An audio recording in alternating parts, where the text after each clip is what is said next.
Nguenar Ndiaye, the formidable Senegalese striker, is the symbol of an ambitious team determined to make its mark.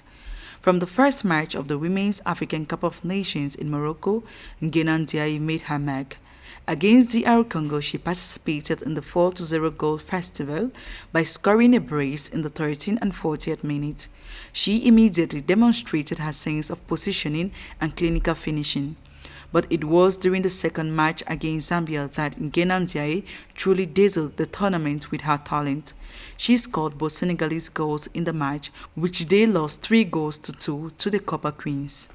So it must be said that Senegalese striker Nguenar Ndiaye has produced some very fine goals at the start of this WAFCON, demonstrating her consistency. As spectacular as her goals against her opponents, you can see that with 4 goals, including 2 braces, in 2 matches, it's exceptional.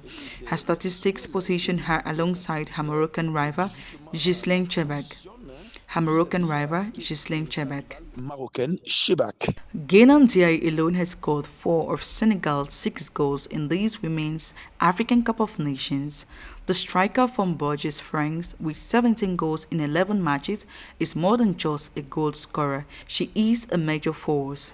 At this WAFCON, she leads the provincial ranking of top scorers alongside Morocco's Ghislaine Chebak. It must be said that Nguenar Ndiaye gives the opposing team's defense a hard time when she comes up against them. She has a unique ball at her feet, quite exceptional. She also manages to overcome the defensive challenges that are thrown her way. While Senegal is hoping to achieve the status of best third-place finish after the group stage matches to qualify for the quarterfinals, all eyes are on Nguenar Ndiaye. The 30-year-old is a major asset to Senegal's team. With her 4 goals, she is certainly ready to continue roaring and carrying her team to new heights. In an electric atmosphere at the Moulay Abdellah Stadium in Rabat, the Atlas Lionesses secured their place in the quarterfinals with a 1-0 victory over Senegal on match day 3 of Group A on July 12, 2025. Serious and focused, they made the difference just before halftime thanks to a penalty converted by Yasmin Rabet. In other time of the first half, with 7 points, Morocco finished first in their group as they did in 2022 and confirmed their consistency at the top level of the continental stage. Senegal will have to settle for a draw. We wasted a lot of time and the ball stopped moving several times. We tried to stay focused and keep our minds sharp, and I hope this route will be the longest. In the other match, Zambia also got the job done, beating DR Congo 1-0. Rachel Kundananji, in great form since the start of the tournament, scored the only goal in the 9th minute, allowing the Copper Queens to finish second with 7 points but with a lower goal difference. DR Congo, despite its commitment, leaves the competition with 0 points, but not without showing promising progress. Had a very stable performance today, very mature. We had a very mature performance against DR Congo. We had a Vala, which means compact in the Sambo language. From then on, we scored a goal. We created chances before halftime. We should probably push higher.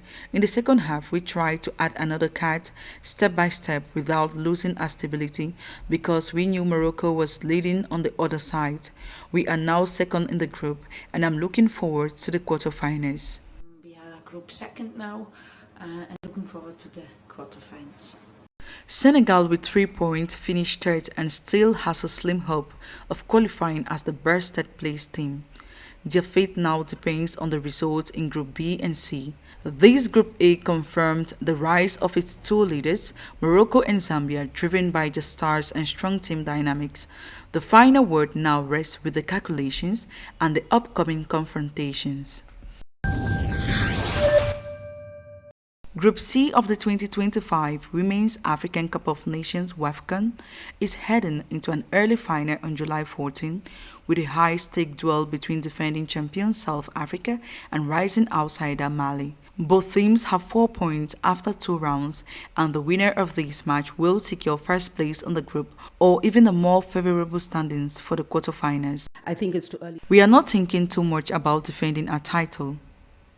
We don't want to look too far ahead because that's when you lose focus on what is in front of you. And in front of us is the next match against Mali. As I said, no match is easy. In front of us is the next game. While the South Africans, led by key players like Linda Mothalo and Germain Siopozeri, are struggling to impose their authority as they did in 2022, they remain a fair team thanks to their experience and tactical mastery. On the other side, however, Mali impresses with its poise and fighting spirit, led by Aïssiata Traoré, who scored both of Mali's goals in this WAFCON. The Eaglet beat Tanzania 1-0 and held off Ghana 1-1 and are hungry for victory in the third match.